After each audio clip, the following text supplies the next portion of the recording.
Hello everyone! Can you guys hear the music? Associate the math thumbnail. Why do you think I made it? Of course I made it because of that. Actually, that was before that meme became even more popular. And I know that meme became even more popular because of the fucking backrooms, bro. I know that for a fact. I don't think you guys can hear the music. Hold on, give me a second.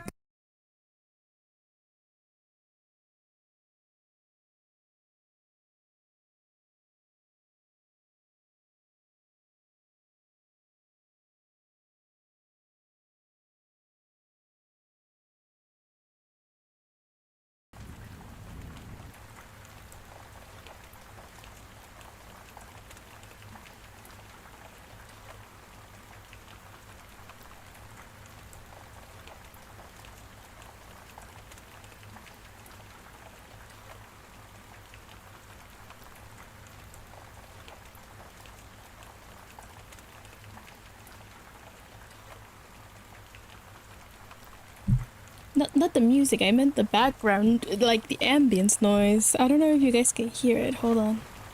Sorry, that's what I meant. That's what I meant. So what a good thing I already...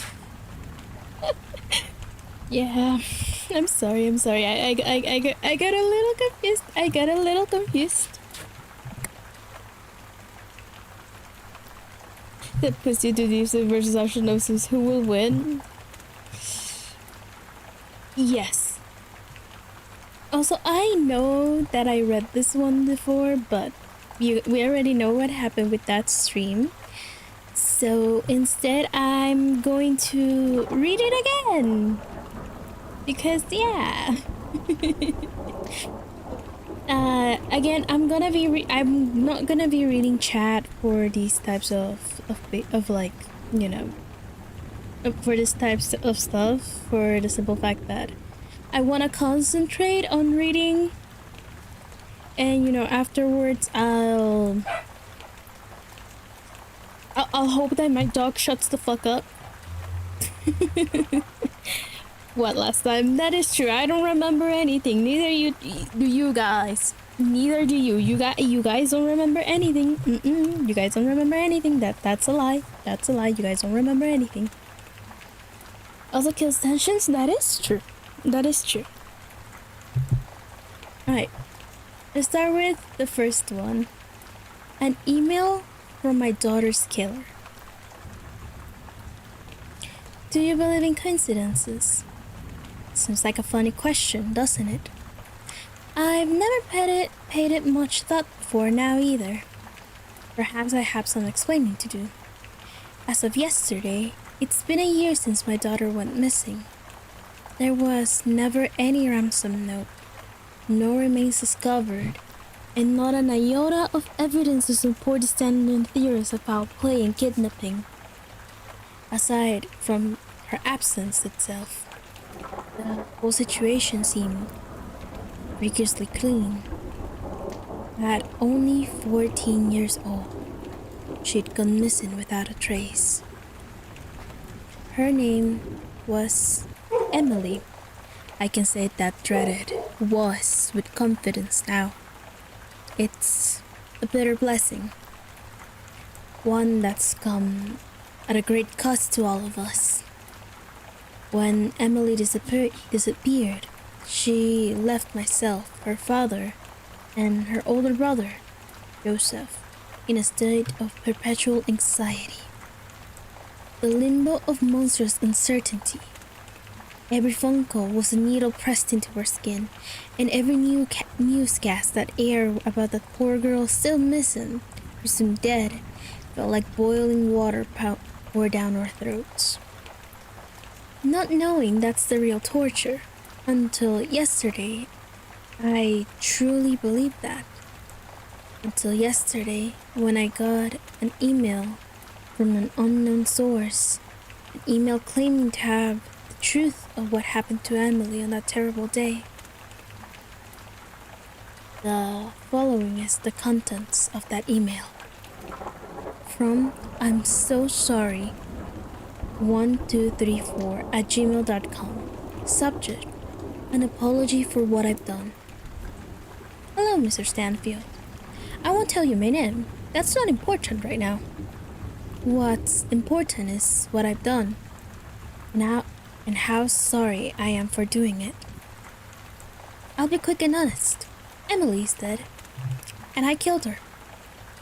I would love to tell you it was quick and merciful, but it was neither. She died slowly and terribly. I can't imagine that my initial enjoyment of that fact will serve as any kind of consolation. I loved Emily for a very long time, in what you might call an improper way. The hardest part was knowing she could never love me back, at least not in the way I loved her. Though this wasn't for a lack of trying, though. I'd made passes before, just silly attempts, really. But she was never receptive to my affection. She was disgusted by me, and that made me feel small and angry. Though I can be thankful of the fact that she never told you about any of it. I guess it would have been terribly embarrassing for her if you knew. Not that she'll care now. You know how hard it is to cope with fantasy, Mrs. Stanfield. I've had such ugly dreams about Emily, and I know that they're ugly. Still can't help but find them so exciting. I've wondered many times over the past year whether it was the ugliness of it all that made me so passionate. When all you've got is a fantasy that you think is unattainable, you spend lots of time refining it, like a sculptor chipping away at a statue, hoping to find perfection hidden in the granite. It doesn't matter how many times you secretly loosen the bulbs with your hands. That just keeps the fantasy down. It doesn't destroy it. It can't destroy it. It just gains another component. Maybe it's another 15 minutes of torture, another scream.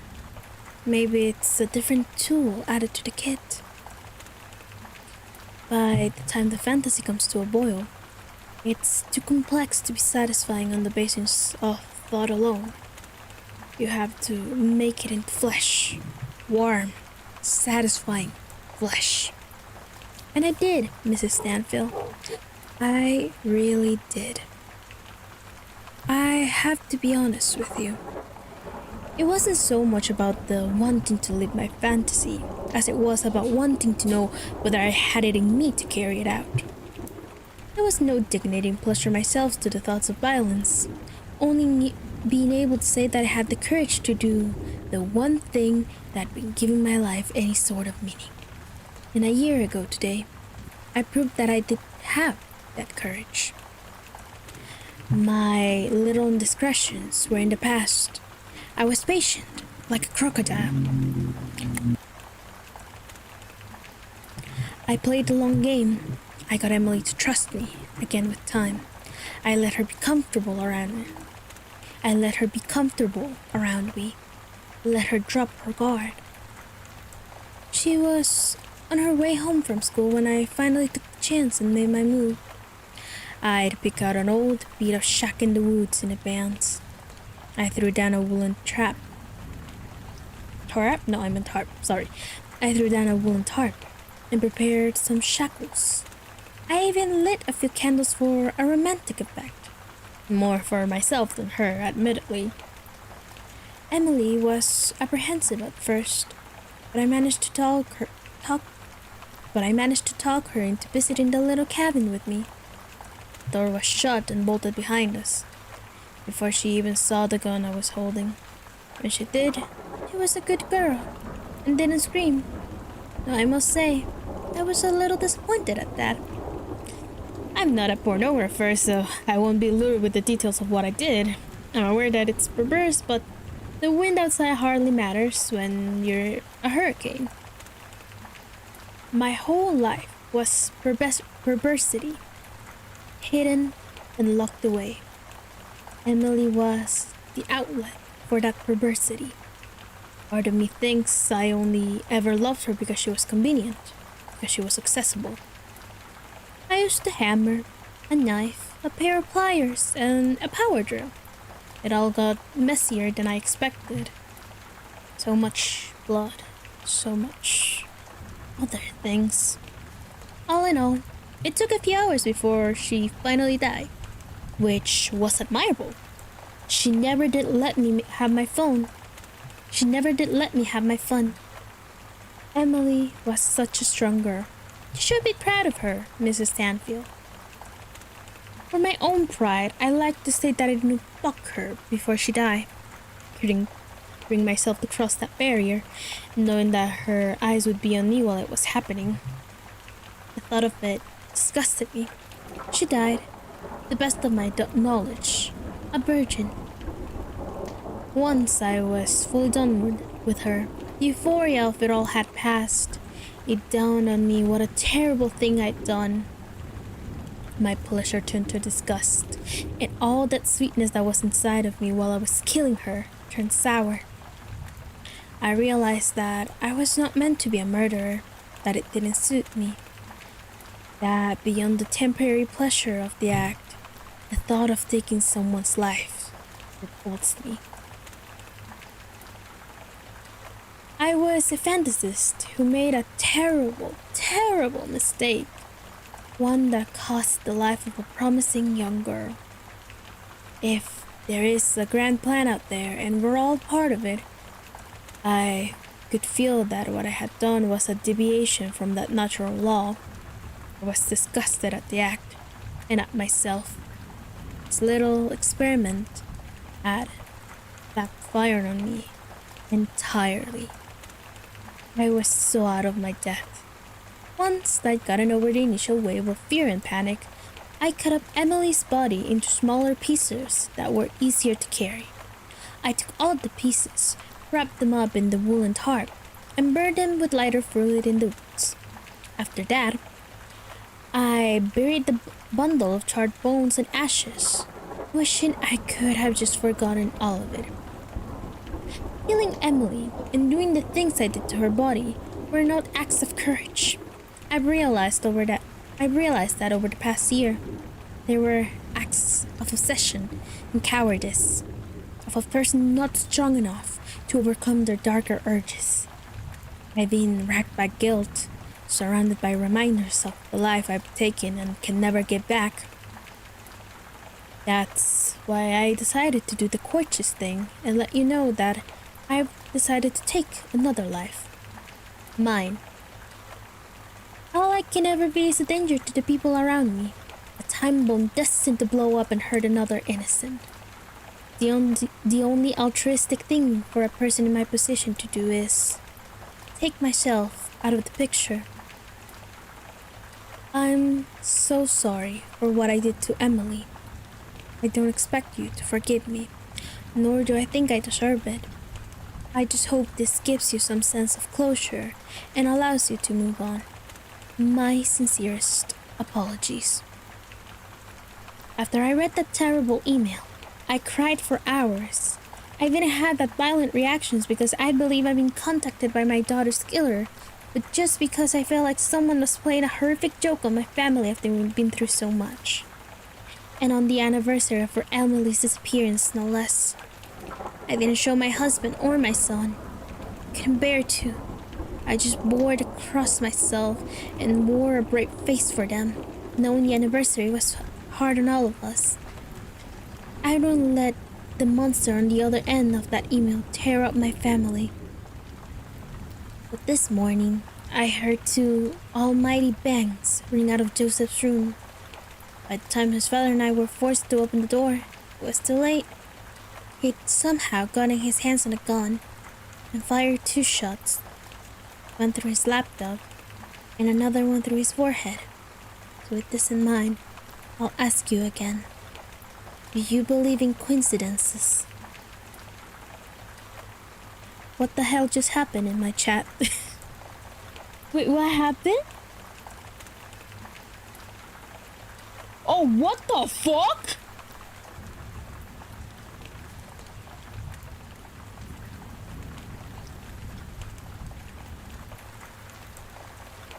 Oh, hell no, we're banning this bitch. Oh, holy shit, report that. Report that immediately. Holy shit.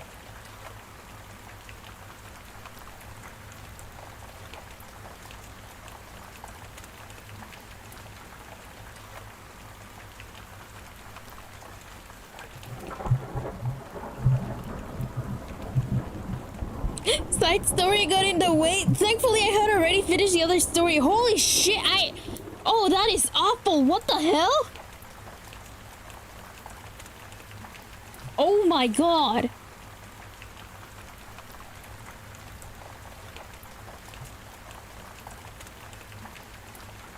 Wait, what happened?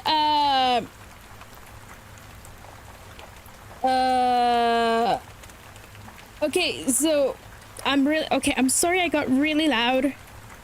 I noticed that Sinclair had deleted a message, and while I was, reading the story, I noticed that, and I was like, huh? And then I don't know who said it. I think it was Ray that said that's the real billing is the person who posted that message right here. And they were offering cheese pizza, if you know, you know, and telling me they had a Discord. They've been banned from the channel, silenced.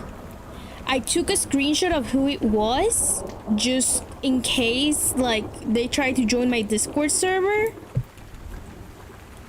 So I'll send that to the Discord mods, just in case this person decides to join the Discord server for some fucking reason. I wanted to give my opinion on the story, but I saw that and I just had to immediately comment on that. Please be careful. I don't know if I want to reveal the name of this person because I don't want people contacting them. Oh, but that's fucking disgusting, bro. That's actually fucking disgusting. But then, asking that they have a... Right? That's fucking disgusting, bro. That's actually fucking disgusting, bro. Jesus Christ.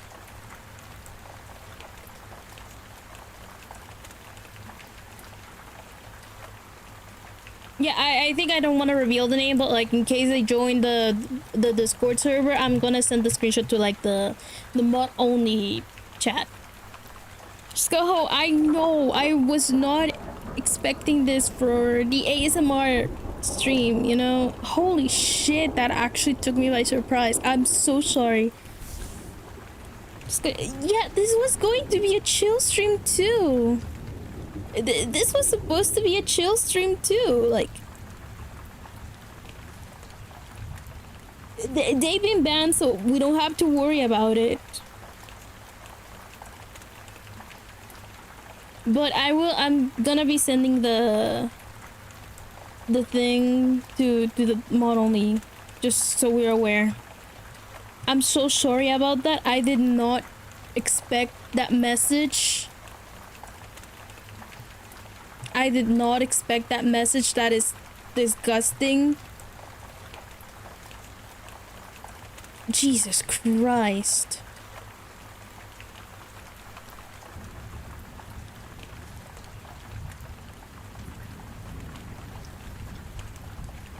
That won't make me sleep. that won't make me sleep either. Jesus Christ. Jesus Christ. This was supposed to be a chill stream. What the fuck was that? What the fuck was that? Oh, I see hands. Don't worry about it too much. No, a very bad apple. A rotten fucking apple decided to join.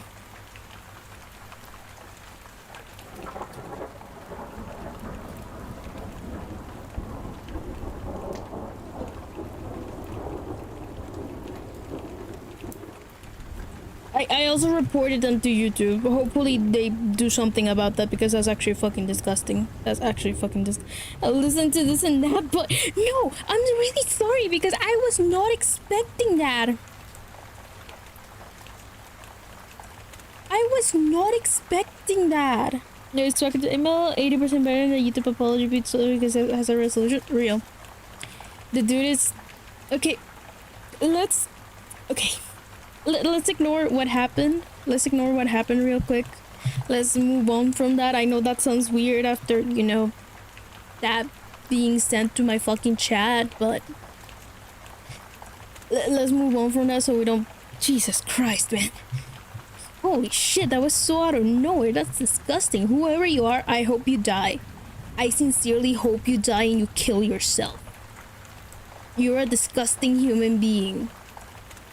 That's it. Those are my final words about the topic. Okay.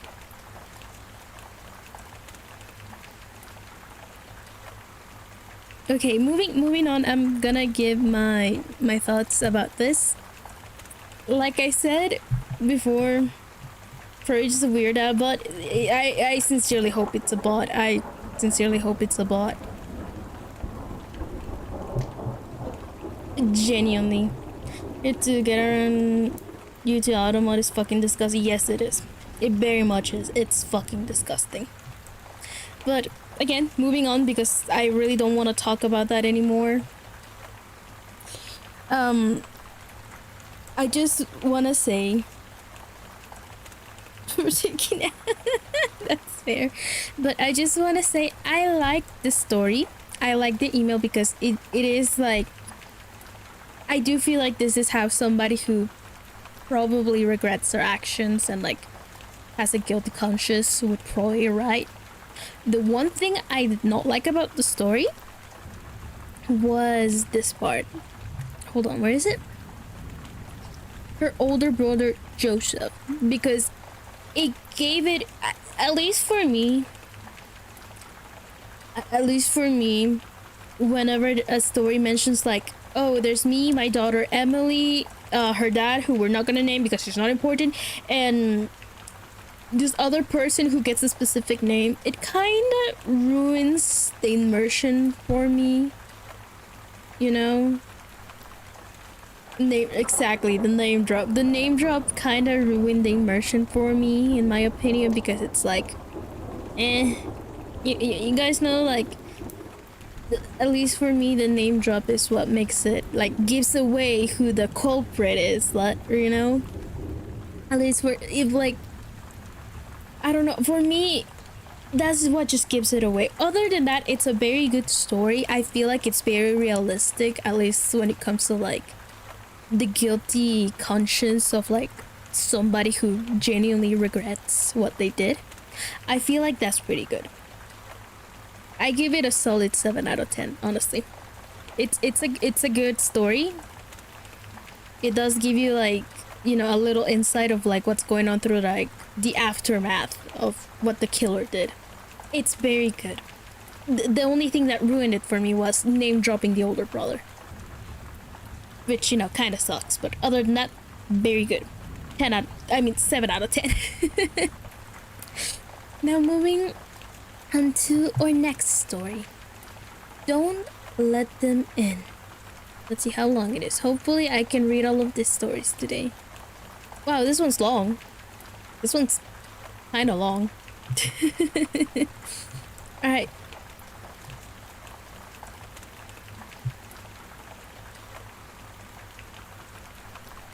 Let's start. Don't let them in. Addiction took her mother slowly, rocked her through it, and sung her to sleep sunk into the deep mattress on her bed. When her teeth fell out, she left them on the side of the bathtub.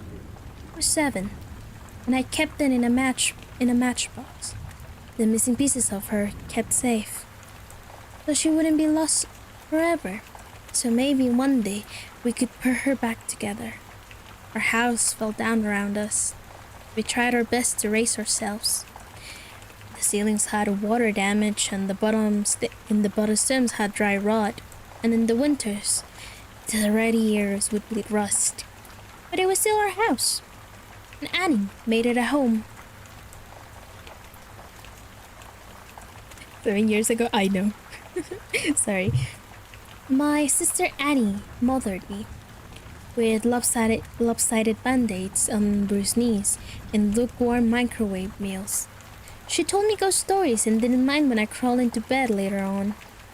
Her bed later on. Too scared to sleep alone. She taught me to dance barefoot on the living room carpet, music channel on full volume on the TV, shaking our hips before they were fully grown. She always let me shower first so the water was hot, never complaining when she had to make do with cold. She brushed my hair every day before school, even when I screamed and hit her when she caught tangles. Annie was dark hair like her father, whoever he had been, but I was blonde, and he was desperate to be blonde too, like Marilyn Monroe, like Mom. I think she thought it would make them closer, remind Mom less of her dad. I'd give anything for her to have the hands in my hair one more time, even if it hurt. She moved to New York when I turned 18 and never came back. I still dream about her sometimes. Keeping up with our mother was impossible, and we learned from a young age we would always be left behind. It didn't make it any easier. When she was drinking light, she would wake us up at 3 a.m. with pancakes, dipping in cherry syrup. When sometimes the weather was right and she'd had enough being drunk alone, I remember being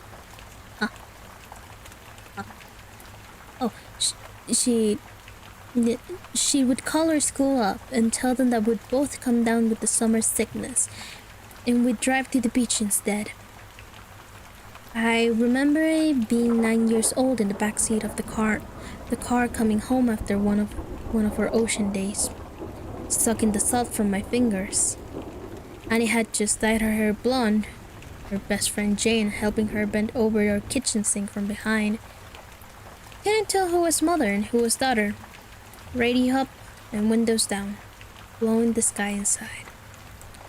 When she was drinking heavy, she'd be out all night, hair piled up like a beauty queen, eyes glazed over and ringed with glitter and black.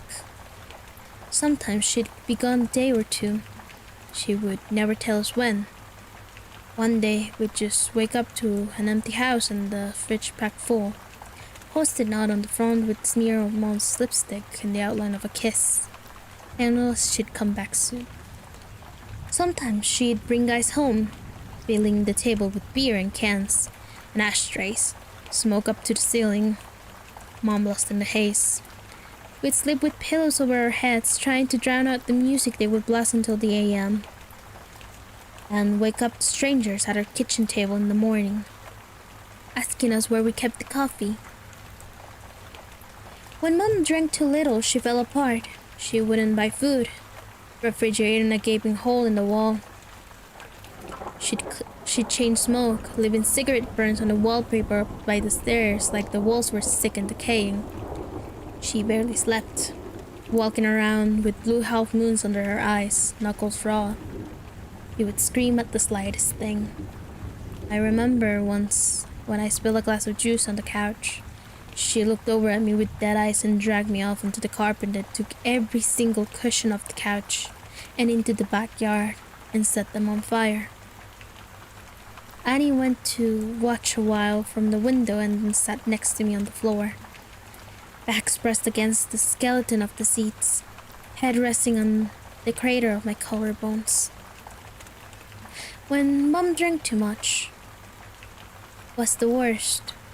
She'd laugh too loud and too long at anything and everything until her mouth started to shake and she started crying at the breakfast table into her cereal. Annie shut down when Mom was like this. When somewhere deep inside herself where nobody could hurt her, she'd stay up until the morning watching old black and white movies on TV, whispering the lines she knew by heart like prayers. When I was 5, I'd cried when I found Mom passed out cold in her bed. Sure, she would never wake up. Annie would wipe my tears, tell me she was only sleeping, just like the princesses in my storybook. We'd sit on Mom's bed together and wait for her to wake up. When we were older, I was the one who would pick up Mom off the bathroom floor again and again, and Annie would put her to bed, smoothing her hair off her face and the vomit from her mouth, changing her clothes if she'd pissed herself. Watching them then, there was no doubt that Annie was the mother now. It was October and I was 13, Annie 16. It was a Wednesday night and Mom had been gone for 2 days. She'd called us that morning from a payphone, voice slurring down the line, telling us she was having the best time of her life with all her new friends. Hoped we were doing fine. When she asked me if I was having a good birthday, I hung up on her. My birthday had been a day before. Annie had given me a pile of presents, strawberry lip glosses and glittery nail polishes. I didn't ask where she got the money from for them. I didn't care. We'd taken the bus to the beach with Jane, eating the birthday cake she had made for me, sand getting into the frosting, tasted like sweetness in the sea. I savored every bite and scraped with sugar against my teeth.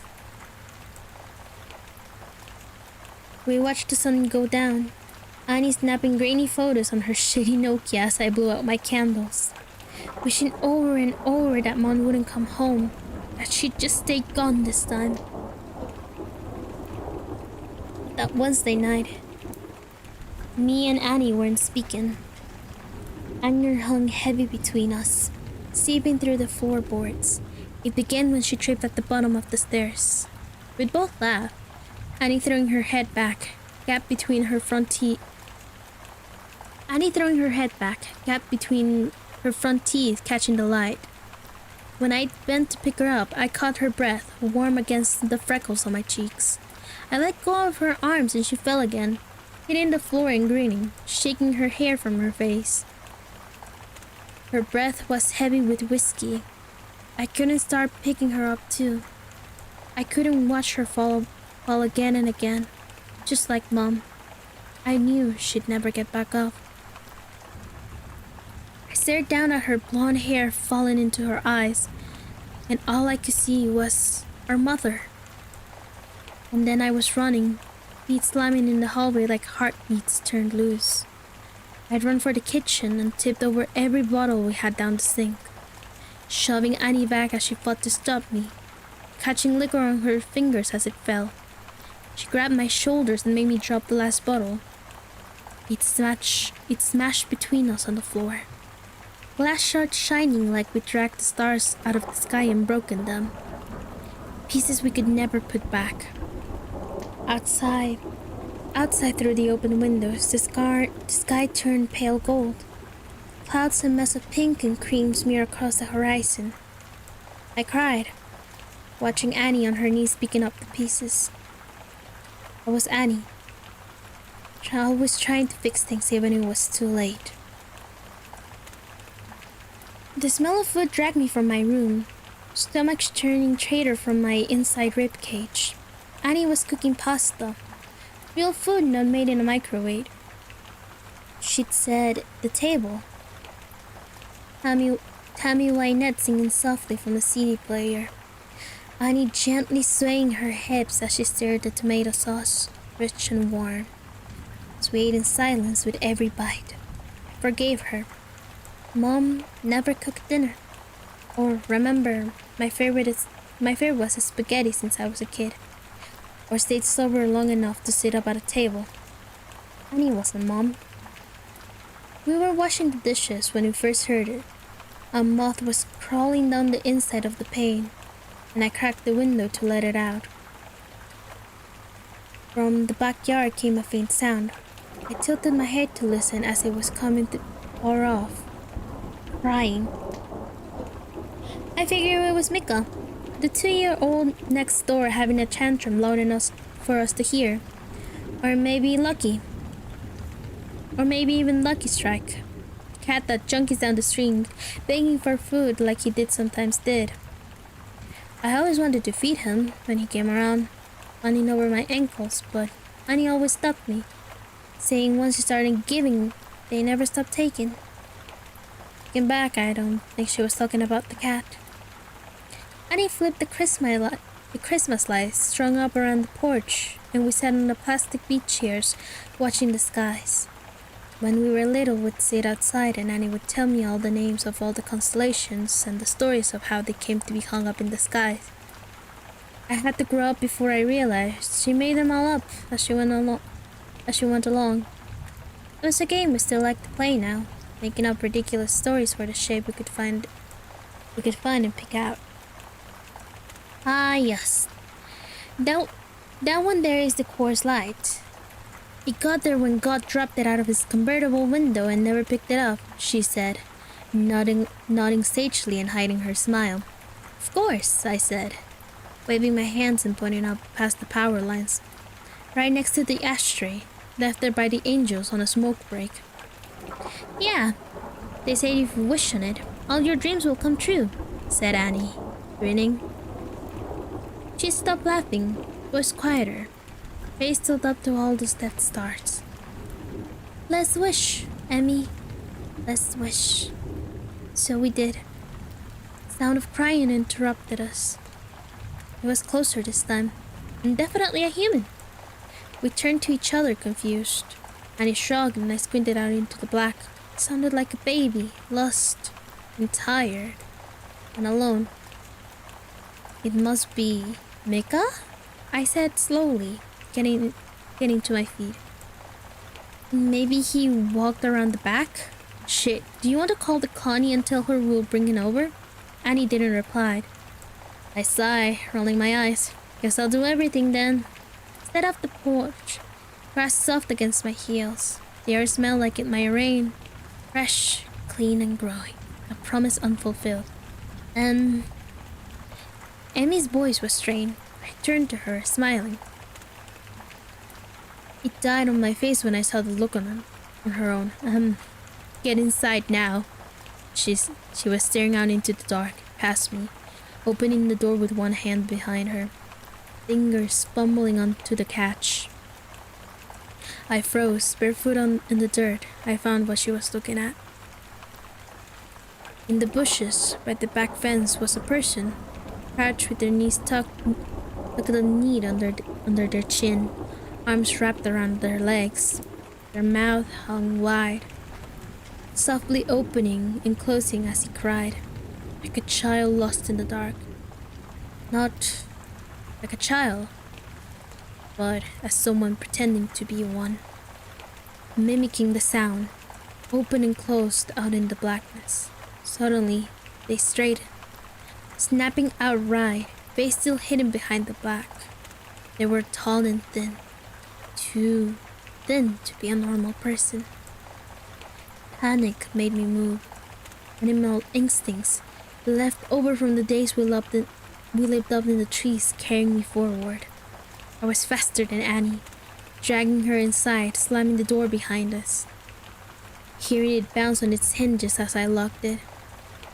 We watched as this person slowly walked towards the house, steps deliberate and long. Annie reached for my hand, holding me tight, and turned me to face her, holding my shoulders. Don't turn around, Emmy. Don't turn around. Instinctively, I started to look over my shoulder out into the darkness. Annie grabbed my face, hard, and shook her head.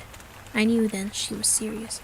Her voice cracked, and she cleared her throat, gripping my hand tight enough to hurt, nails sticking in, grounding herself. I looked at her fingers interlocked, both of us grown from the same bones. I'm gonna call the cops and everything is going to be... Her voice faltered, stuttering. Tears spilled over her lashes, dripping like the promise of rain. Annie never cried. Your phone's on the porch, she whispered, and bile crawled its way up my throat. Her phone was upstairs, charging. A sub tapping filled the silence. Annie turned to the window, eyes wide, showing her eyes were so wide. So wide? What? That doesn't make sense. What? Eyes wide, showing her eyes were so wide. Whatever that means. What the fuck? It was the sound of someone's forehead against the glass, slowly, over and over. They started to speed up, faster and harder, skin meeting glass until they were slamming into the window, hard enough to shake the panes. The tapping stopped, and I was about to ask Annie if I could look now, when she screamed, followed by the sound of cracking glass and the loudest slam jet. Whoever was in our yard had just smashed their face hard enough into the window to break it. We ran upstairs, two at a time, skipping the ones caving with dry rot on instinct. I turned behind me once, and Annie janged my face before I could see it. The sound of broken glass echoed behind us as we made it to the bathroom, locking the door. A thin, wailing cry, like a baby calling for its mother, filled the hallway, trapped between the walls and the locked doors. Annie threw her back against the door. He jammed up against the bathtub, clutching the knife she had grabbed from the kitchen. I did the same, shoulder to shoulder. Slow footsteps started on the stairs, deliberate and casual. The crying had become mocking, almost laughter, shrill bursts of sounds and then giggles, high-pitched and abruptly stopping before starting again. The first door on the upstairs floor was my bedroom, and we heard the distinct sound of it slamming open. They were looking for us. What the fuck is going on? I asked Annie, not even bothering to brush away the tears that I couldn't stop falling. I watched my sister pick herself up from the floor and brace her hands to the door as we heard the sound of a second door slamming open. Mom's room. The next door in the hallway was the bathroom. Annie pulled me to my feet and handed me the knife. I shook my head and pushed it back to her, terrified of what would happen if I had to use it. Annie shoved me and pressed the knife into my hands, thumb pressing hard enough on the blade to bleed. I watched my sister's blood drip down her wrist, a winding red road, spushing to my hands despite the pain. I took the knife. Something slammed against the wall that Mom's room shared with the bathroom. High-pitched wail followed. Held my breath. I could feel my heartbeat in the base of my throat. A wild and frantic thing. I'm gonna get the phone from my room. I shook my head violently, about to argue. Annie clammed a hand over my mouth. The taste of blood on her hand, salty and sweet, like birthday cake by the ocean. Yes, I'm gonna get the phone and I'm gonna call the cops. And we're gonna be okay. I shook my head again. The only way. When I go, I need you to lock the door and don't open it for anything or anyone. Not for me. Not for anyone. Promise me. I shook my head and Annie pressed her hand into my mouth, crushing my teeth against my lips so it made my eyes water. Yes. Promise me, Em. Something smashed in the room next door. Annie brushed the hair off my face gently, tugging it away behind my ear. Promise, she mouthed, and unlocked the door as slowly as possible, bolt scraping gently. I watched the curve of her shoulder disappear into the black hall outside, like the moon in eclipse. And then she was gone. Couldn't move or breathe for a second. And then I slammed the bolt shut as something bounced off the outside the door. A high-pitched scream followed, handle rattling up and down hard enough to pop one of the screws. I watched it roll towards me on the tiles and then silence. I sat back with my back on the door, holding the knife and wishing I was holding Annie's hand instead. Still, silence. Nothing but me and my lungs slowly filling the room with my breath. And a voice came through the door. I started, hands gripping the knife. Honey, what's going on? Mom? My voice cracked.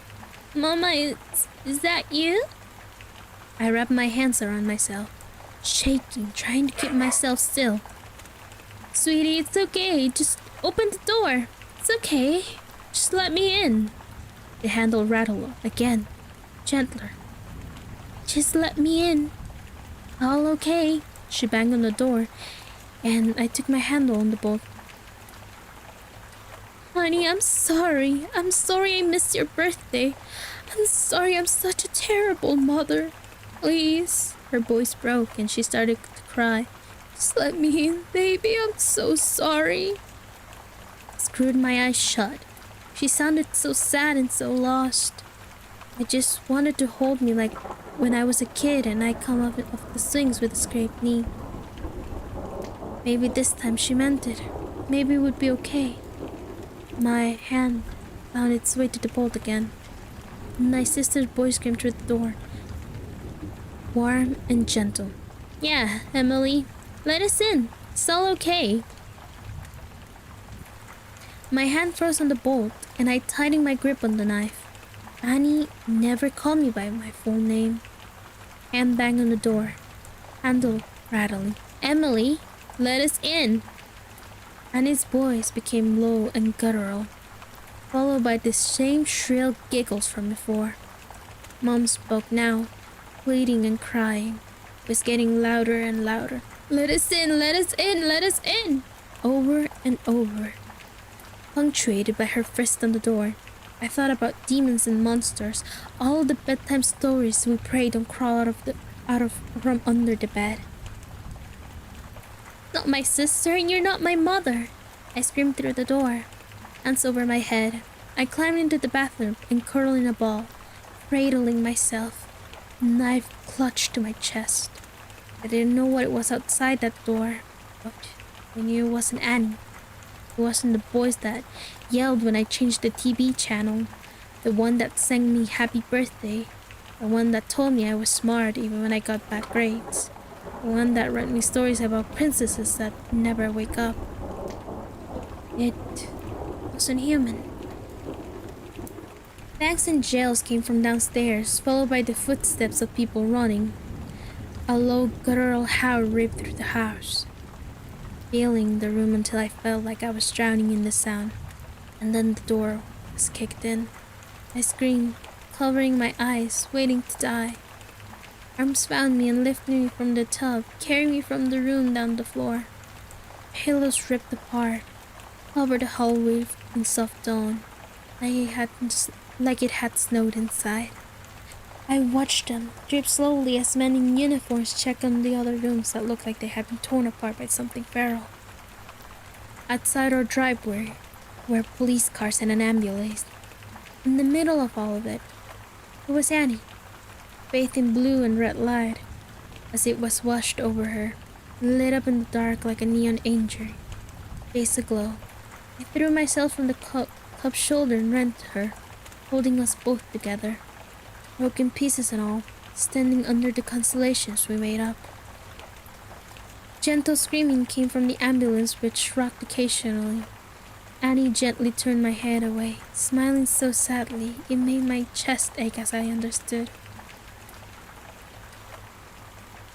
Turns out there was no demon, no wild animal or bad man tried to break in. Just Mom. Out of her mind on booze and drugs, and everything in between.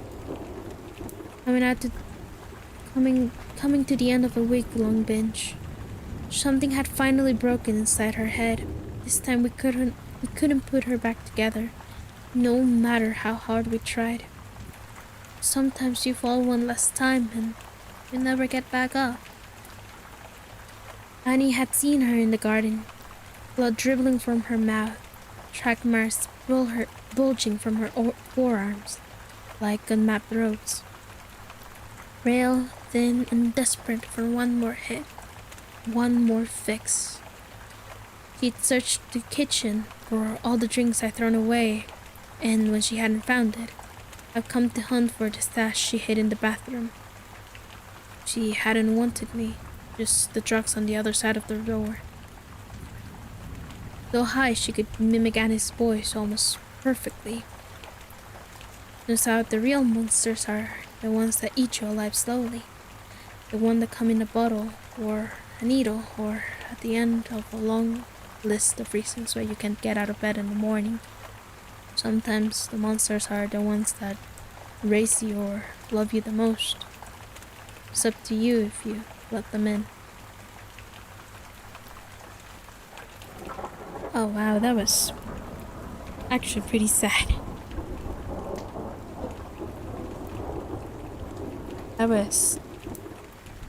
I was expecting something supernatural.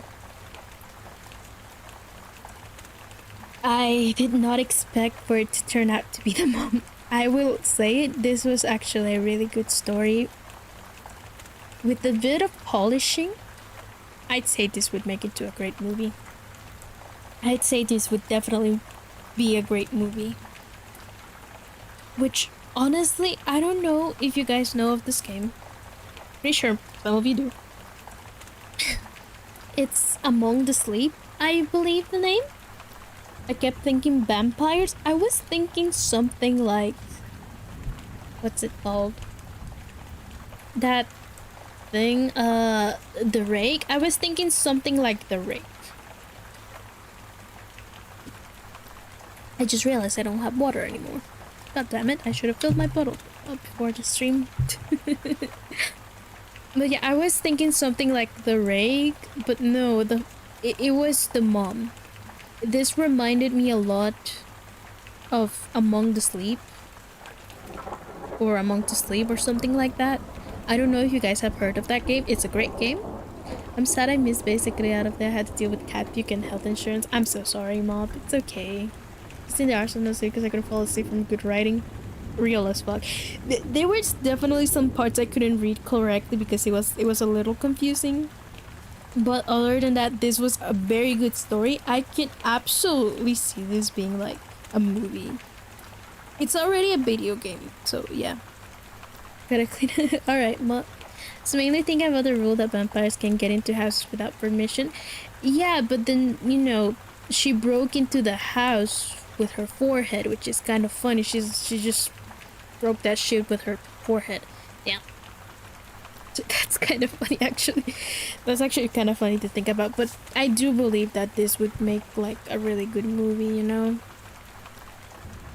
Like a really good horror movie. Oh god, this makes me want to play Among the Sleep. Among the Sleep or Among the Sleep? I forgot. It was something like that. Very good game. Very good game. I only ever watched gameplays of it as a child, but I'll see if I can get the game. I can get that game because that is actually a really good game. It's unironically a really good game. diamond cranium, right? To break a window with your forehead, that shit must have hurt. Genuinely, that must have hurt really, really badly. Is that a Telltale? Telltale? Like Telltale Games? Hold on. Let me.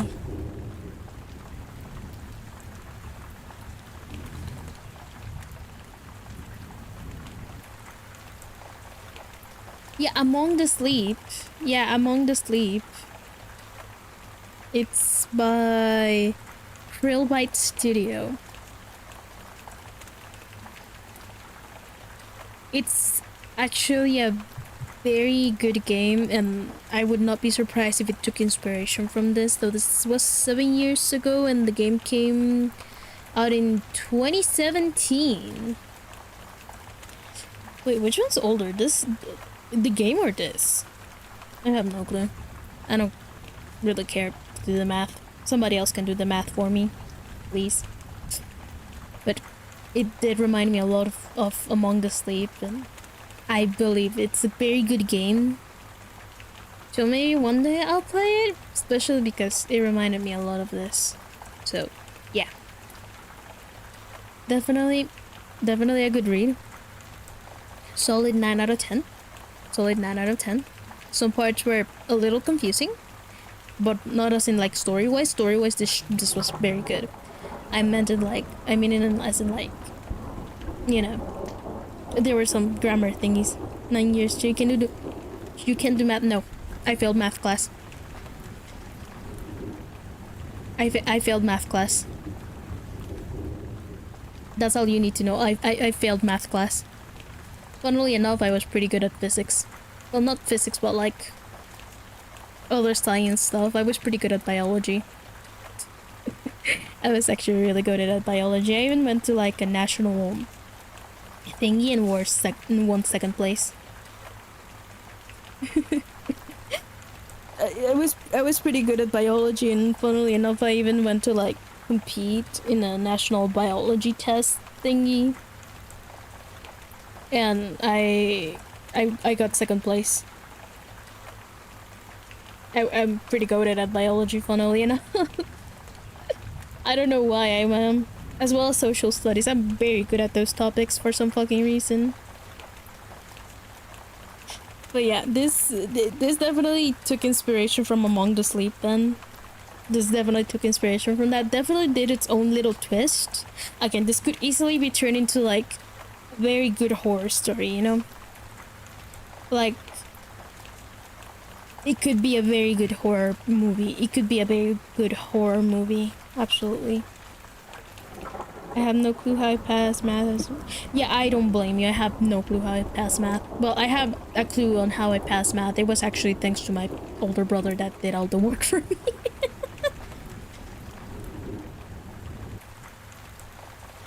Oh god, oh no, my friends are asking me what happened on my chat. They were probably watching my stream. Fuck.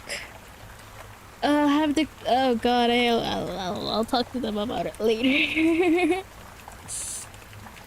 Goated Savvy? No, my other brother. Actually, Savvy is very goated still. I love Savvy. We love Savvy. He has actually helped me a lot with like improving my English. Little fun fact, he has actually helped me a lot with like improving my English skills. Funnily enough, he corrects me whenever I'm wrong, as well as other friends help me with that. Kind of funny because when we first, you know, when I first started like studying English and Savvy heard me speak, he was like, "Wow, your English is pretty bad," and then he taught me how to speak proper English. He's very goated for helping with that. All right, final thoughts. Sorry, I went a little off topic there. I like chatting with you guys. It's fun. It's fun to chat with you guys. Definitely a 9 out of 10 story. I would love to see this be turned into a movie. Honestly, I would watch this if it was a movie. I'm gonna be so honest with you guys. I would watch this if it was a movie.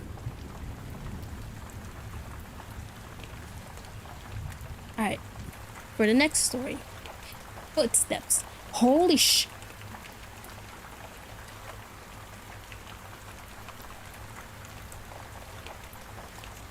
I did not say you were bad.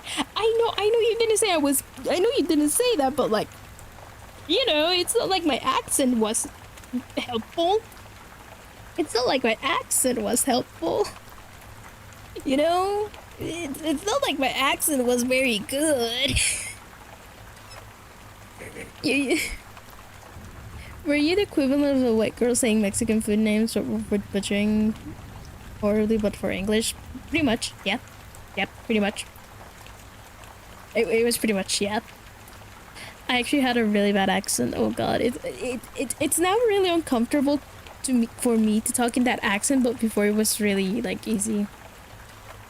It was definitely hard to understand me when I spoke. That is definitely something I'll admit. When I started like learning English, it was definitely a little harder for me to be understood and for me to like vocalize correctly a lot of words, or like how to say certain terms and like how to write and type.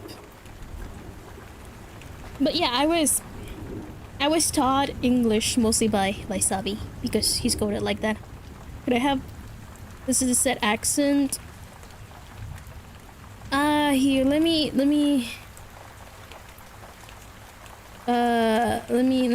see. Let me read this. Let me read one of your messages. Let's see. Were you the equivalent of a white girl saying Mexican food names but butchering them horribly for English? Could I have a listen to said accent? It was pretty much like that, but a little worse because, you know, I definitely don't do that accent anymore. I definitely don't have that strong of an accent anymore. I still have it, don't get me wrong. I still definitely have it. Some people have asked me if I was European or something. So, yeah. You guys can definitely... You guys definitely know. Yeah. Alright. For the next story, we're gonna be reading Footsteps, multi-part. Wait, this is a multi-part series?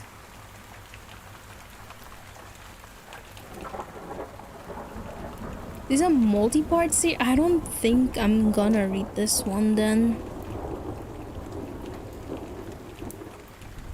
If it's a multi-part series, I don't think I'm gonna be able to read that because, you know, I'd have to look for all of it.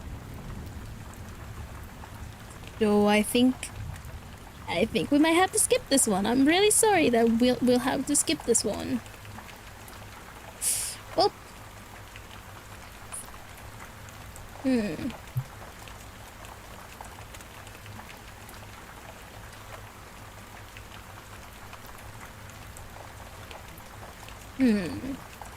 Yeah, this one is very short, apparently. It's not that bad, but I think since you're gonna use it's hard for you to recreate. Oh, absolutely. It absolutely is very hard for me to like recreate, especially because I've been speaking a lot of English now. Especially because most of my friends are English speakers. It's definitely really hard for me to like recreate the accent now. I think I've hung out with English speakers a lot more recently, this past few years, that I've gotten more comfortable with speaking English. That I kind of can't do the accent anymore, but it used to be a very strong accent. It used to be a very, very strong accent. Alright. Let's see. The next story is Feed the Pig. Oh god, this is gonna... for some reason I feel like this is gonna be kind of boring. Also, it has scary stories of May 2016. Damn, 10 years ago. Damn. Alright. I slowly opened my eyes. My head was swimming, and a dull pain surrounded my throat. I was thirsty. That was the first thing I noticed. I licked my dry lips as my surroundings faded into focus. My body ached, and I realized it was because I was tightly bound to a metal chair in the middle of an empty room. The barren concrete walls were stained and dirty, floor beneath my feet was cold and slightly wet. A single bulb lit the room, dangling from the ceiling by a string. It cast moving shadows, and I blinked back. Darkness. I opened door. An open door stood before me, but I couldn't see anything but the wall of a hallway. I tried to clear my head, trying to remember how I got there. I squeezed my eyes shut and forced myself not to panic. I slowed my breath and focused my thoughts, desperately trying to summon some recollection of why I was here. I couldn't remember anything. I opened my eyes and exhaled, my parched throat throbbing. I could hear a sound echoing off the walls. Outside the door, screaming, clanging, howling, all very distant, but that did nothing to help calm my nerves. "Hello?" I cried, the word tearing at my vocal cords. I felt my chest hitched in pain. I cleared my throat and yelled again. "Is anyone there? Hello?" The dark hallway remained silent except for the constant echoes. I shut my mouth and tried to wriggle free of my bindings, but the rope was knotted impossibly tight. I fought back against my imagination as it flooded my mind with horrific scenarios of what awaited me. If I could only remember. Suddenly, footsteps erupted from the outside door. A rapid patter of small feet. My hopes rose, and I trained my attention to the door, praying it was help. A young boy ran into the room, dressed in a red onesie, complete with padded feet. Stretched over his face was a plastic devil mask. The eye holes revealed massive blue eyes that greeted me curiously.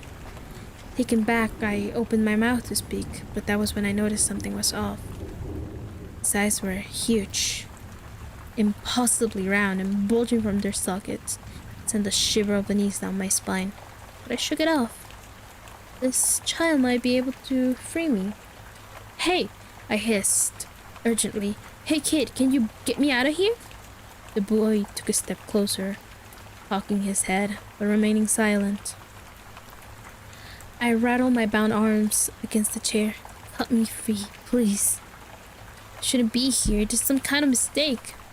The boy eyed me while, behind his strange mask, stopped directly in front of me. He leaned in close and whispered, his voice like wet silk. "You did a bad thing." Confused, I shook my head. No, this is a mistake. I didn't do anything." The boy's enormous blue eyes suddenly filled with sadness. "Oh, you did a really, really bad thing."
I'm really sorry for that interruption. My mom came in and handed me some stuff. Alright. Really sorry about that. I just got some Chinese snacks that my grandma got for me, so that's pretty cool. You know, I could do a mukbang stream now. I could do a mukbang stream.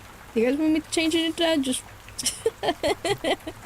Just gonna turn on my camera so I can face reveal to you guys and see me. Yeah. Yeah.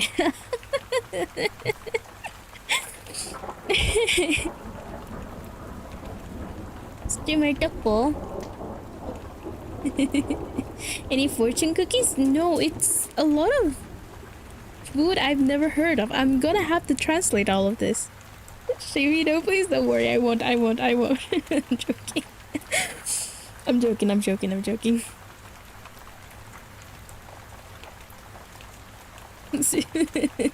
Some people might. You never know what type of freaks there are out there. Alright. Sorry, again, let's go back to the story. I'm really sorry. Where was I? Oh yeah. The boy's enormous blue eyes suddenly filled with sadness. Oh, you did a really, really bad thing. I shook my head violently. No, I'm sorry. I don't remember. Just get me out of this chair. Suddenly, before either of us could speak again, a man came charging into the room. He was overweight and dressed in overalls. His grizzled face twisted in seething anger. He was holding a sawed-off shotgun in his arms. I didn't do anything as he advanced on us, my voice cracking. I'm not supposed to be here. The big man ignored me and instead grabbed the kid and shoved him hard against the wall. The boy grunted as his back struck the concrete and his eyes rose to meet the grizzled man's. Wordlessly, the man raised his shotgun, placed it against the boy's forehead, and blew his head off.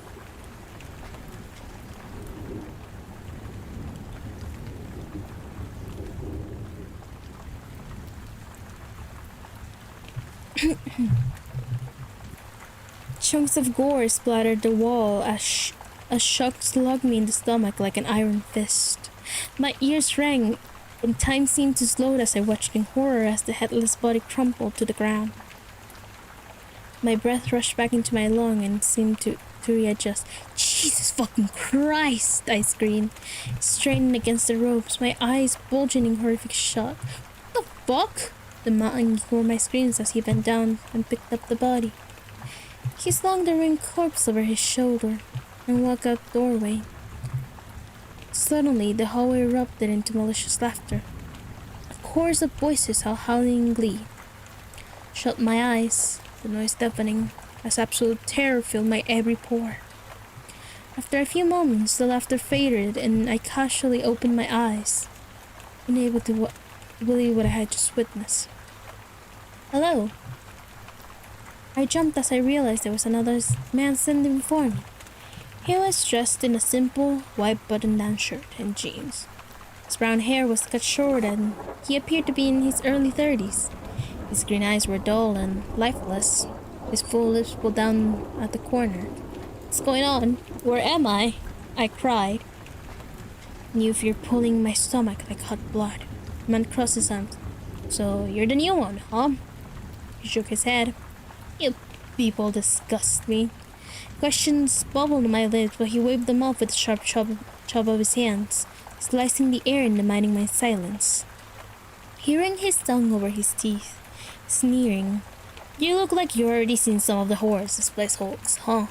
Yes, I can tell by the look in your eyes. You're terrified.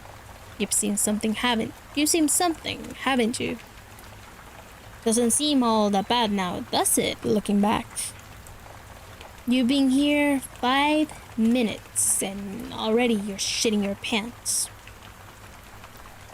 Where am I? I gasped, unable to hold back any longer. What do you people want? The man crossed his arms behind his back. I bet you want to get out of here, don't you? I bet you like to go back to your home, family, everything. Please. I interrupted. Whatever I did to you, I'm sorry, I really am, but I don't remember.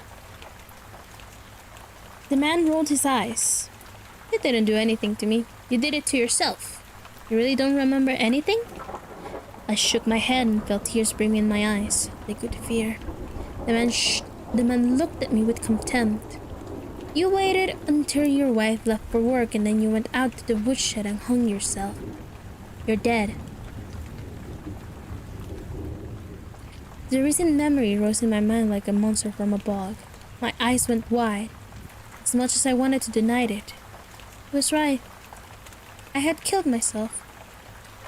The incident tore through my brain like a bullet train and left me reeling. "I'm Danny, by the way," the man said, ignoring the shocked look on my face. "And I'm number 2 here. I run the orientation process. To make this quick because I'm tired of repeating this fucking thing to you pathetic suicidals. You get one question before I begin." He stared down at me, and I scrambled to organize my thought into something cohesive. This was all horrifying. Why had I killed myself? I fought against the fog and panic in the midst of confusion slowly began to lift. I had just lost my job. Yes, that was the start. I squeezed my eyes shut and forced more of my memory to emerge. I had lost my job and was about to lose the house. My wife, Hess, she found out and was going to leave me. I didn't have any way out. Didn't have any options. Getting fired had come out of the blue and I didn't have much in savings. I was broke, soon to be homeless, and my wife hated me for it. There was something else. Yes, that's right. She had been cheating on me. I had seen texts on her phone while she slept one night and confirmed my suspicions. My life had degraded to shit and I had run out of options. Humiliated and ashamed, I had decided death was my only option. "Hey fucker, do you have a question or not?" Danny said, snapping his fingers in front of my face. I was sucked back into reality and I asked the only question that mattered. "Is this hell?" Danny snorted. "That's always what you people ask." He began to pace back and forth in front of me. "No, this is not hell. It's not heaven either. This is the Black Farm. And no, I didn't name it that. This is where God sends the souls who have ended their own life, suicidals. You see, He doesn't really know what to do with you. Neither does the devil. There are genuinely good people who kill themselves. It seems cruel to banish them to hell for all eternity for a moment of weakness, right? Personally, I think God and the devil were just tired of arguing about it. And so, they sent him here, to the Black Farm." Did God create this place? I asked, growing more and more confused. Danny spit on the floor, chuckling. "Sure, at some point, but he lost control of it when he put the pig in charge." "What's the pig?" I asked, unsure. Unsure if I wanted to know the answer. Danny held up a hand annoyed. "Can I fucking finish?" God created this place eons ago, put the pig in charge and then forgot about it for a while. Well, when his back was turned, the pig decided to use his new powers to try and create his own little world. The mess you see around you is the fractured remains of that experiment. The Black Farm. It used to be a lot nicer, but the pig wanted things to be different. He wanted to create his own vision. These people you see, these monsters, they are the pig's attempts at creating functioning life. Instead of mirroring God's earth, these mutated horrible creations are full of sin and hatred. They run rampant here, unabashed. This place is chaos. Black Farm is a circus of freaks and monsters, and it's your eternity. Fear boiled in my gut like thick oil. No, this couldn't be my end. I didn't believe in stuff like this. This wasn't real. I would wake up soon and I realized I was just having a nightmare. That had to be it. Danny stood before me and lightly slapped my face. Hey, don't go into hysterics on me. I haven't finished yet." I raised my tear eyes to meet his. Danny smiled. "You can always feed the pig." My breath pushed from my lungs like burning steam. What does that mean? Danny spread his hands, still smiling. "It's as simple as that. Feed the pig. If you do so, there's a chance he'll send you back to your life. And what happens if it doesn't?" I bumbled. "You get sent to hell. So, click that coin if you have one. Stay here with us or..." Feed the pig. Just stay. I'll let you go. I'll let you out of there. I'll let you go out there. He seemed pointing towards the door. He said, pointing towards the door. Sorry, I read that wrong. But let me assure you, what awaits you at the end of that hallway, well, let's just say hell isn't that much worse. I swallowed hard, trying my best to digest everything. Why wouldn't I try feeding the pig?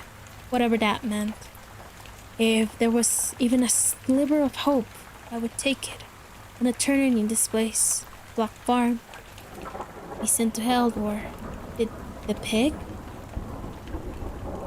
I would do anything for a chance to go back. This nightmare made my problems seem nothing in comparison. Danny raised a hand before I could speak. I'll let you think on it a while. I'll be back later. I want to feed the pig. I cried, not wanting to spend another second in this awful room. I could hear a woman screaming down the hallways, her cries rising as something meaty pounded into her.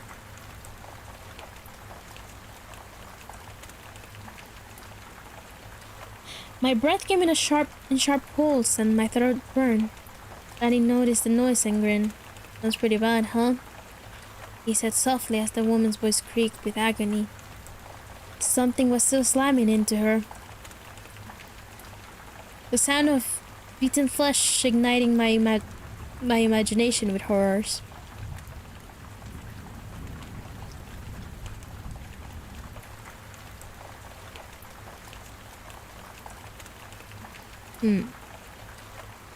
Please, I gasped. Breathless, just let me feed the pig. I don't want to stay here any longer. Danny turned away from me. I'll be back later. Enjoy your time alone. Really think about your situation, weigh your options, and remember, put yourself here. And with that, he was gone. And leaving me in the dim room, tears streamed down my face. And the woman didn't stop screaming for hours. At some point, I fell into a semi-sleep. Darkness in the room seemed to press in on me and my eyes fluttered shut. My body ached and my throat was a halo of fire. Thirst struck at my windpipe like sharp glass. My lips felt like crumbled paper. My head thundered like a drum. The room swam in and out of focus as my mind drifted towards the horrific sounds that never ended. I was lost in a haze, unaware that something was sliding into the room until I felt a sharp prick on my big toe. I jolted out of my daze as my bare foot ignited with pain. I screamed and tried to move, but my bindings held me tight. The room rushed back into focus, and I blinked in agony as I felt blood trickle between my toes. I looked down for the source of pain, and I felt the scream claw up my throat. Staring up with me was an armless man. He slithered on the floor like a worm, his bald head scabbed and filthy. His legs were wrapped together in barbed wire, forcing him to wriggle his body to move. His eyes were lidless and wide, bloodshot white orbs that stared at me with hungry intensity. His teeth had been removed and replaced with long screws, which jutted into his bleeding gums like a broken rock formation. Around his neck was a chain leash, which I followed across the floor to the open door. The end of the leash was held by a tall, naked man. His body was hairless and flabby, covered in similar scabs like his pet. A dirty bag was pulled over his head and that hid his features except for one single red eye that peeked out at me, a crude cut in the clot. He stared at me and grew up his...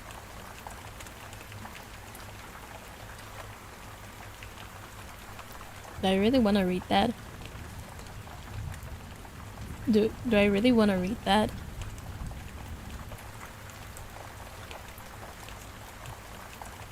He stared at me and groped his engorged member, his breath heavy and labored as the armless man wriggled towards me again. His master started to touch himself. I scream as the screw-filled mouth bit at me again, and my cry seemed to stimulate the naked man even more. Yeah, that kind of made me uncomfortable. What the fuck? The story feels edgy just to be edgy. I'm gonna be so real. That part feels very unnecessary. This part feels very unnecessary. I'm gonna be so real. This part feels very unnecessary. Get off me! Stop it! I screamed, horrified.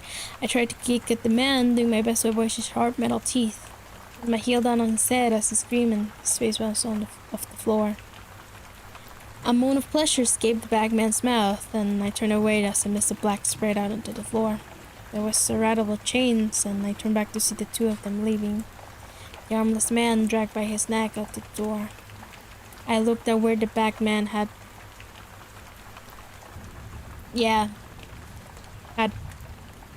done that, and saw a puddle of dead ants. I vomited onto myself. Thick, chunky curtains of bile and slime. Get me out of here, I screamed, trying to puke running down the chain. I don't belong here. I listened to the doomed man retreat the hallway, the clank of chains accompanied by the sound of flesh being dragged across the concrete. Screamed out again, but I knew no one was going to help me. I spit a wad of phlegm and bile onto the floor. Ridding my mouth of its sourness, I forced myself to calm down. It wasn't easy.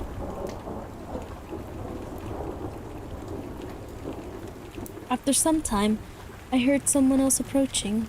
I had been in a miserable lull. My mind was a blank canvas of dark despair. The noise roused me from my trance-like state. The muscles in my arms burned me from being restrained for so long, and I shifted desperately, trying to best prepare myself for whatever horror was about to walk through the door. Footsteps were closer, and then a woman walked into the room. She stopped at the doorway and looked at me. One of her eyes was missing, a dark, cavernous hole in her skull. Her hair was ratty and wild, a brown tangle like a forgotten nest.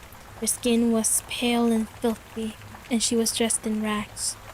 Couldn't tell how old she was, but there was mature in her one good eye. Still thinking? She asked, her voice coarse and brittle.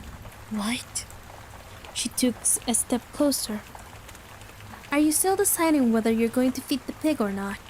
I looked at her cautiously. Yeah, I am. Who are you? What do you want? I was once where you are now, she said, trying to decide on my fate. I couldn't believe that this was what happened.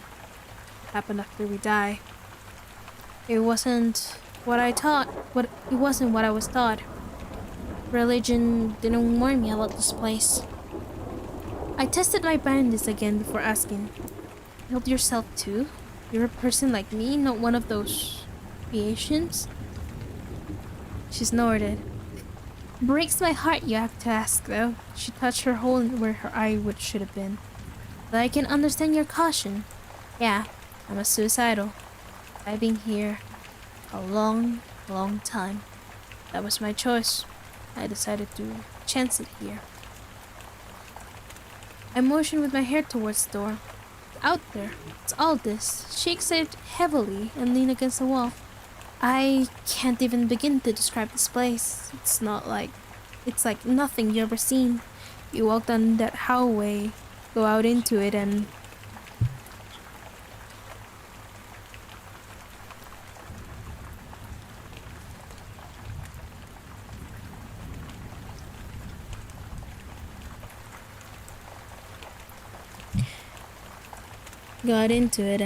she'd swallow.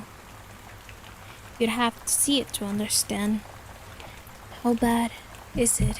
Why are these all-mutated people hurting and killing each other? I asked. She let her head loll. Lol? I suppose we meant roll. She let her head roll back against the wall. It would take years for you to fully understand this place. Years you don't have. And now you have to make a decision. Stay or eat the pig. They tell me hell is worse than here, but it can be by much. Monsters and suicidals roam the block farm, killing, raping, brutalizing, and then you wake up and wonder how long can you survive before something else kills you. It's an endless cycle. So why did you stay? I pressed. Why didn't you feed the pig? I don't even know what that means, but I would do anything for a chance to go back. I can't stay here. I just can't.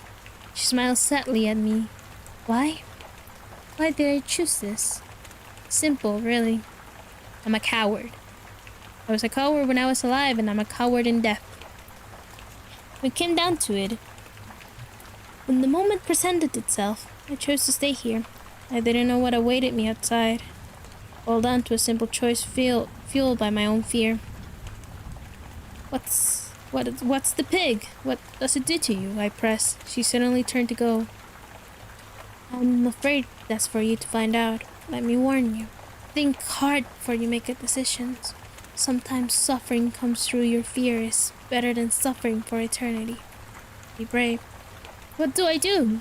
I yelled, shaking in my chair as she walked out the door. She paused and took one last look over her shoulder. Her eyes darted around and she dropped her voice to a whisper. Hit the pig. And with that, she was gone. I sat in silence once again. My mind was spinning, desperately turning over my options. I still couldn't fully understand the situation I was in. It was too much, too overwhelming. The other side of death wasn't supposed to be like this. I didn't know what I had to expect, but it wasn't this nightmare. Questions crashed over my mind like cold waves onto a sinking ship. How was I supposed to make a choice when I didn't know what my actions entail? This place, Black Farm, I couldn't stay here. But what if I went to hell? What if I didn't get sent back? I would be out of the fire and into the frying pan. My existence would forever be damned to unending misery here, though. Here there were people like me, suicidals. Wasn't all monsters and mutilated murderers. Maybe it could help somewhere with them. Try to scrape together a passable existence. Surely, that would be better than getting sent to hell. No, this wasn't how I was going to spend my eternity. I refused to let it be. If there was even the slightest sliver of hope, I would take it. I didn't want to wonder what could have been. I didn't want to be tormented by doubt. I would feed the pig and accept whatever fate chose for me. When I boiled it down, that was the only option left. Would feed the pig. Hey, hello, Danny? I yelled, rattling my chair. I made my decision, Danny. After a couple seconds, I heard footsteps echo down the hall towards me. Danny walked through the doorway and an annoyed look on his face. I made my choice, I said. I'm going to feed the pig. Sounds like you've really thought a lot about it since I left you, Danny said sarcastically. I licked my lips. You'd do the same thing if you were in my place. Danny walked behind me and said, I was in your place once and I chose differently. My eyes widened and Danny wrapped my entire head with a strip of cloth, blinding me. I sucked in as much air as I could, but each lungful felt empty.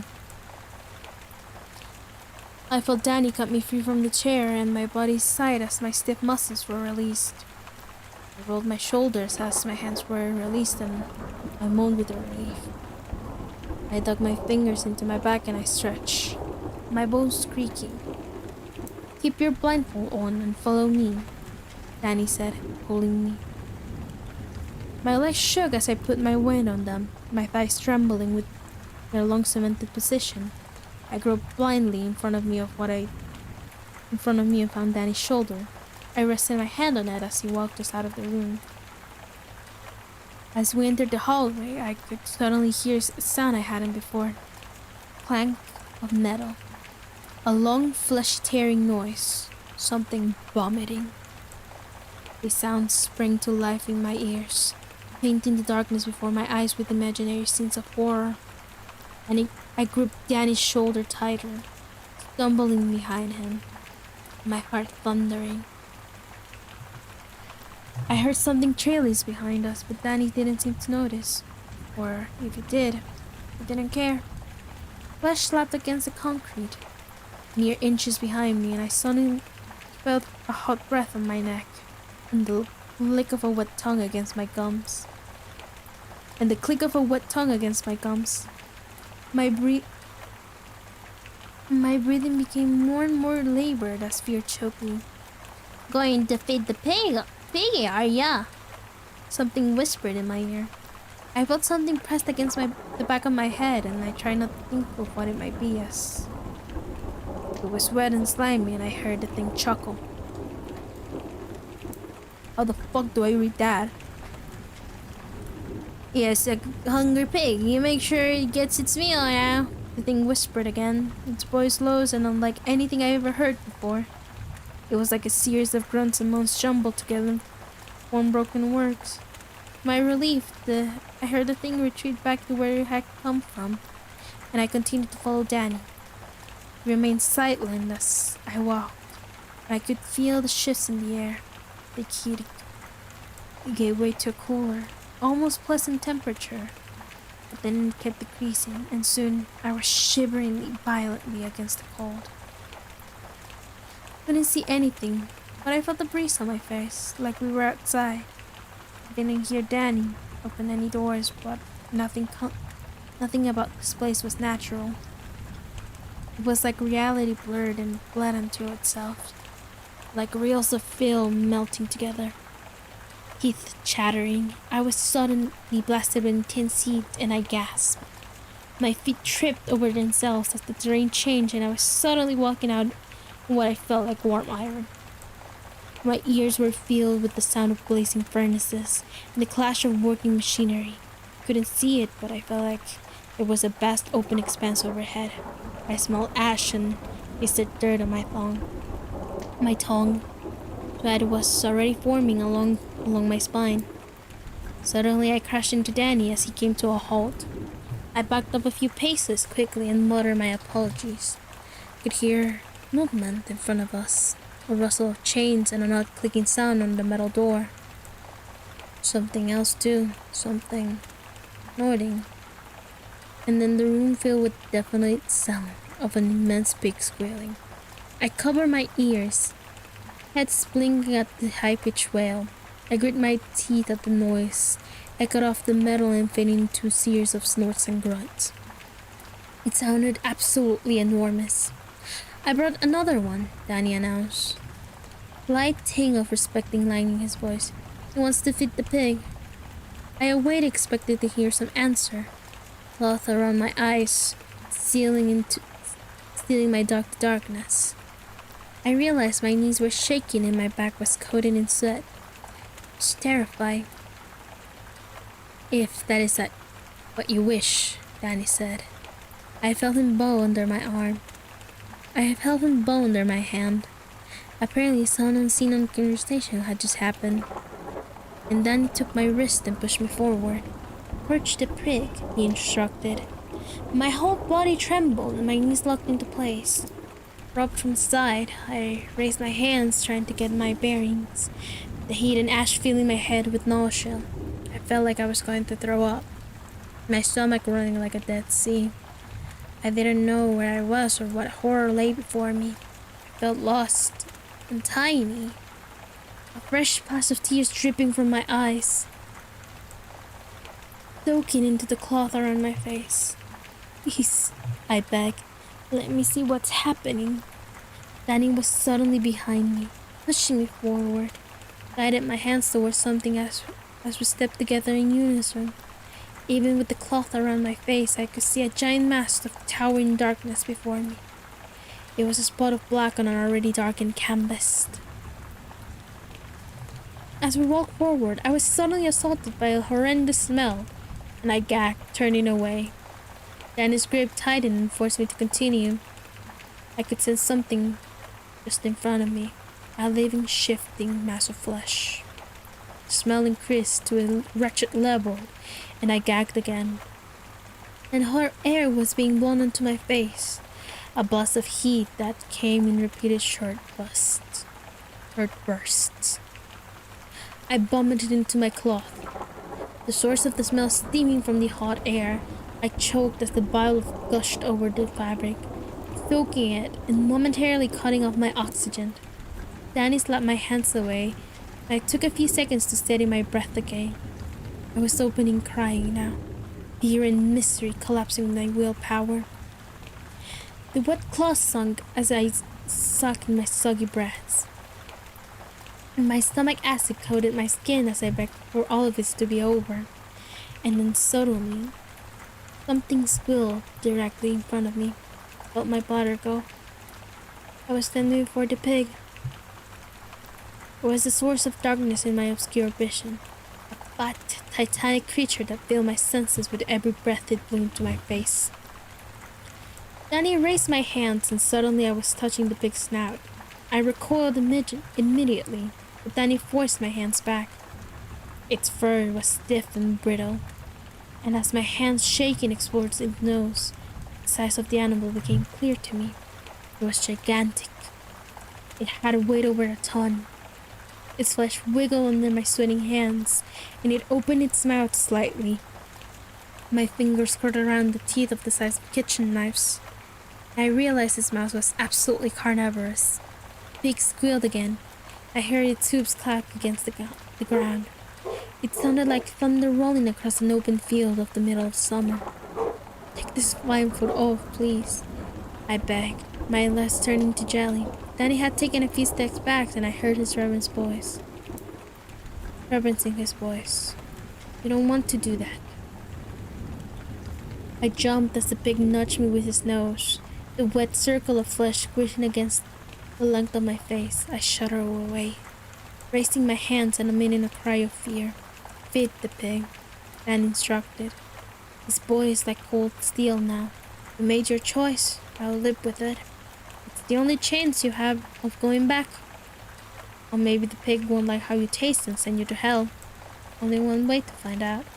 My eyes widened behind the vomit. So claw. Won't like how I taste? Climb into its mouth. My brother let go again. I felt warm piss run down my leg. Oh no, you can't mean... Danny's voice hardened. Climb into its mouth and don't stop crawling forward until it's done with you. Please, I begged, running towards Danny's voice, reaching out blindly. Please, there has to be some other way. Don't make me do this. I was a mess of snot and tears, my words bumbling from my mouth like a toddler. Then he stepped forward and spun me back to face the pig. Do it! You made your choice. It will all be over soon. This is your only chance. I could feel the pig breathing onto my face, its mouth mere inches from mine. The smell and heat it emitted made me want to vomit again, but I held it back. This was insane. This wasn't happening. My mind spun and twisted in chaos and fear. There had to be some other way. I couldn't do this. I could not do this. Suddenly, I remembered the words of the woman. Sometimes suffering through your fear is better than suffering for eternity. Be brave. This was my only chance to go back to the world of the living. I made such a terrible mistake in killing myself. If I could go back and change my life, I wouldn't have to spend eternity here. Change my ways and sure spot somewhere else, somewhere away from the pig. But what if it decided to send me to hell? How much more suffering could I endure? I had to take the chance. Please, God, I whispered, taking a step forward. If you can hear me, please, have mercy on me. My shaking hands reached out for the pig as I grasped its thick fur. I felt it slowly lower its head and open its mouth. It was waiting for me. Thick hot breath stinking into my nostrils. This was it. No turning back now. I slowly gripped its stitch and pulled myself towards its jaws. Its head was at a downward angle, so I immediately fell onto my stomach. At a 45-degree angle, its wet tongue squished under me, and I was shaking so hard I could barely breathe. Tears soaked my blindfold and I could and my heart crunched against my ribs. I slowly reached forward for another tooth to grab onto. Gritting my teeth, I put my body inward past my knees. The pig raised its head and I was suddenly completely horizontal on its tongue. Saliva and mucus dripped around me, and the heat was so intense I almost blacked out. My knees clacked against its front teeth as I pushed myself even deeper. Its inner cheeks pressed around me, squeezing my body like soaking a fleshy coughing. Crying, terrified, I reached ahead of me and found more teeth. Pulled deeper myself into its mouth and I felt my feet slide past its lips. My whole body was coated in slime, and I openly wept, grasping in the darkness for another tooth. And that's when the pig started to chew on me. I screamed in crushing agony as my body was compressed between its massive teeth. I heard my leg snap instantly and felt wet bone part from my skin. I shook violently as my body spasmed in shock. A mangled twist of blood and pain. Its tongue shifted me in its mouth and I felt it bite down my shoulder. My eyes bulged in their sockets as I howled. Hot pillar crunching down my collarbone. I threw up violently, unable to control myself. Pain overwhelming. Keep crawling. Screaming, bloodshot eyes rolling wildly. I reached forward with my good arm, wetly searching for another tooth. I grit my teeth, blood squirting between them as my fingers wrapped around something solid. The pig bit down again, its tongue twisting my body so its molars could snap down on my knees. The brain brought darkness, but my howling screams forced my eyes to remain open. Jesus, make it stop! I bellowed, my trembling hand still gripping on the tooth again. Please make it fucking stop! I ground my teeth together so hard they cracked, screaming as I slowly pulled my body deeper into the mouth. Something was changing. The tight walls of its throat squeezed my hand and I realized I was almost through. Come on, you motherfucker, come on! I begged, vocal cords cracking. I reached a hand on me and grabbed into a thick wad of flesh. My head felt like it was spitting and the pig bit down on me again. I gasped, blood exploding from my mouth in a great gush of red that pierced through my stomach, obliterating my insides like bloated noodles. Darkness rushed in on me and I was in too much shock to even scream. This was the last of my strength. Right as the blackness took me, I pulled myself forward for one last time and felt myself slide down its throat. Darkness, screaming. I was screaming. Heat so intense I thought I could melt. Clanging, something was hammering onto metal. Colors and images flew past me so quickly I could only make out their shape. Blood poured into my eyes. Felt like I would keep falling forever.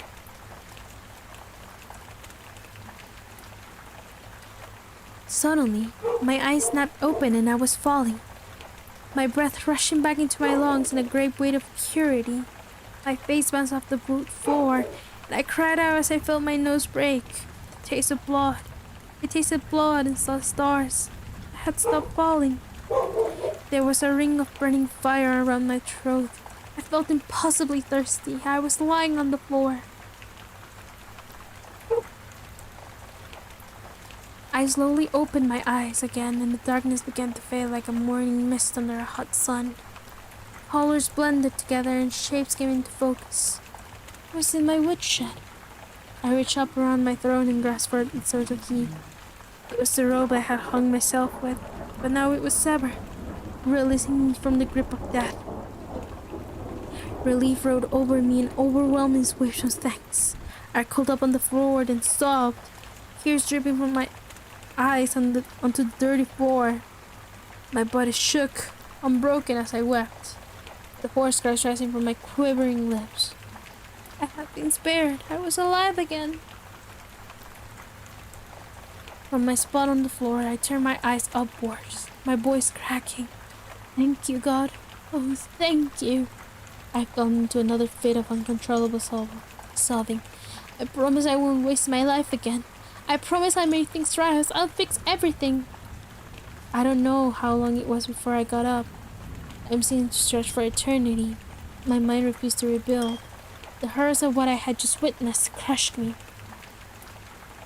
I knew I would do everything to make the most out of my life. I was going to live every day to the fullest. I would devote myself to helping others in dark times. I would reach out to as many suicidals as I could to try and save them from what awaited on the other side. I didn't want anyone else to have witnessed the horrors of suicide. I didn't want anyone else to have to feed the pig.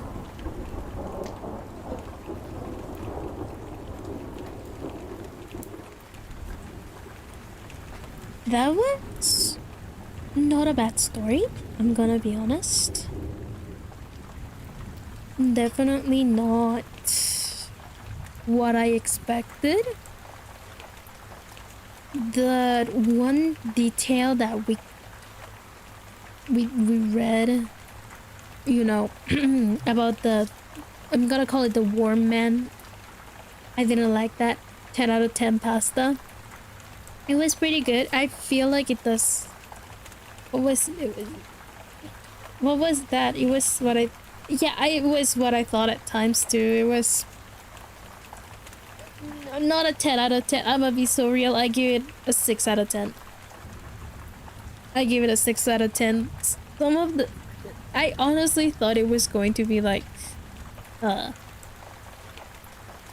pig farm type of thing, you know, more than like a suicide type of thing. I do think it's you know, it's a good story when it comes to that, to like to talk about suicide and like, you know, appreciating life in general and like how you can regret it afterwards. Well, it's not like we know if there's an afterlife, but if there is, like, you know, how you can regret doing that afterwards. So yeah, I think it's a good story when it comes to that, but definitely not what I expected. When I read Feed the Pig, I was like, oh, is this gonna be like a story about serial killers getting rid of evidence, or like a really messed up farm that, you know, uses live humans to feed the pigs though. That's honestly what I thought it would be, but it wasn't a bad story. I kept getting reminded of Outlast. Yeah, me too. It does have that Outlast vibe, especially with like the whistleblower, because the whistleblower was definitely like a darker Outlast type thing. Definitely reminds me of Outlast, especially with the unnecessary like gory details. But you know, then Outlast does make sense to have unnecessary gory details, but it does have the same vibes as Outlast in my opinion, which I did like that. I did like how that had the same vibes as Outlast. Then again, I do believe that I thought it was going to be a really fucked up farm, you know, kind of like, I'm gonna bring up Red Dead Redemption here, but basically, I don't know, this is major spoilers, or not really, but it's like spoilers for like the Red Dead Redemption secondary quest. Basically, in that one quest with the Red Dead Redemption 2, what happens there is that you meet a couple. You meet a couple and they invite you to come inside to eat something with them. And if you accept, then they tell you a bit about their story and stuff like that. And their story is pretty much that they killed their parents, feed them to the pigs, then they cooked those pigs, and now they live alone in that farm. And the reason they killed their parents was because they're an incestuous couple. You know, they're an incestuous couple of brother and sister that were not being accepted by their parents with like good reason. If you ask me, that's a very valid reason to not accept your children. I don't know about you guys. That might be just me. But yeah. I thought the story was going to be something similar to that Red Dead Redemption side quest slash side story. You know, a really fucked up farm about stuff like that. That's honestly what I was expecting, like some sort of like House of Horrors type thing. But yeah. Other than that, I give it like a 6 out of 10. Definitely not a 10 out of 10 in my opinion, but definitely a 6 out of 10. Because I do believe it does do a good job when it talks about like, you know, what can lead somebody to suicide. Especially now that it's like, aside from being Pride Month, being Men's Mental Health Awareness Month, I think yeah. I think it does a good lesson on teaching you like, do not waste your life away and that suicide is not the only option. There was going to be a similar to an anime I forgot the name of. If you find the name, or like you can let me know what that anime is about, I'm curious about it. But yeah, I thought it was gonna be like oh yeah, we're a fucked up ranch family and we kill people, and the people we kill we use them to feed the pigs in our farm. And there's this pig we really like, so we just call it Feed the Pig or something like that. That's honestly what I thought was gonna happen. But I'm okay with this. I'm gonna be honest, I'm kind of okay-ish with this. Really popular? Really? Huh. I'm curious about what you're talking about. But yeah, I think that's gonna be it for tonight. It's getting late. I'm very thirsty, and yeah. Alright. I think that's gonna be all for tonight. This story was longer than I expected, I'm gonna be honest. But yeah. Maybe another time, you know, we can read this too. Because these stories are long, man. These stories are really long. And very good. They're very good stories. I appreciate a lot of these stories, so yeah. Playing bar games and Leonardo realized they're dead. Oh, I think I know what anime you're talking about. Death Parade? I think it's that one. I don't know. But I do know what anime you're talking about, so yeah. Alright. Thank you so much, everybody. Have a good night, and I hope you guys have really good dreams tonight. Bye bye. Mwah. I love you guys, okay? Have sweet dreams. Oyasumimir. Oyasumimir. Bye bye.